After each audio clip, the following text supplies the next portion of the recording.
The people who are really going crazy, though, the National Rifle Association. And President Obama spoke to the leverage that the National Rifle Association and the gun industry have over so many members of Congress. The president talked about how they will use fear, and they're going to do everything they can to try to get this legislation blocked. Listen. This will be difficult. There will be pundits and politicians and special interest lobbyists publicly warning of a tyrannical, all-out assault on liberty. Not because that's true, but because they want to gin up fear or higher ratings or revenue for themselves. So how committed is President Obama? How much of this is he willing to dedicate? How much of his presidency is he willing to let it ride on this one issue? Listen. I will put everything I've got into this, and so will Joe. But I tell you, the only way we can change is if the American people demand it. And again, the president underscored that he needs everybody. He needs everybody across this country, and not just in Democratic districts, but everybody, to take action, to get involved. And the White House said that the president is essentially going to be reconstituting part of his presidential campaign with the email list, the activists, the ground game, to try to get everybody involved in pressuring Congress to take action. Finally, again, here's the president. This will not happen unless the American people demand it. If parents and teachers, police officers and pastors, if hunters and sportsmen, if responsible gun owners, if Americans of every background stand up and say, enough, we've suffered too much pain and care too much about our children to allow this to continue, change will come.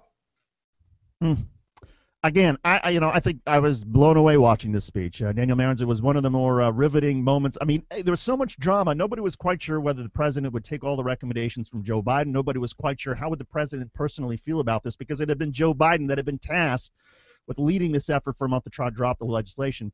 But it was as if the president had been sort of itching, had been waiting since that moment when he spoke at Newtown, Connecticut in December, where you could see the passion and emotion in his eyes, that he'd been waiting for a month to be able to tell people that he still felt that strongly. And it just came out in such an amazing way. And David, there's no question that the political ground on this has shifted tremendously. All the new polling shows that support for basic gun control measures, bans on high capacity ammunition clips, bans on assault weapons, new measures to ensure for background checks, universal background checks, have extraordinarily high support, historically high support amongst the American people. And so the president knows he's standing on extremely firm ground. I think he has gone out on a limb a little bit, and we're seeing that's something that he doesn't normally do, that there may not be support in Congress for an assault weapons ban, for instance, for banning semi-automatic weapons that have certain assault-style features.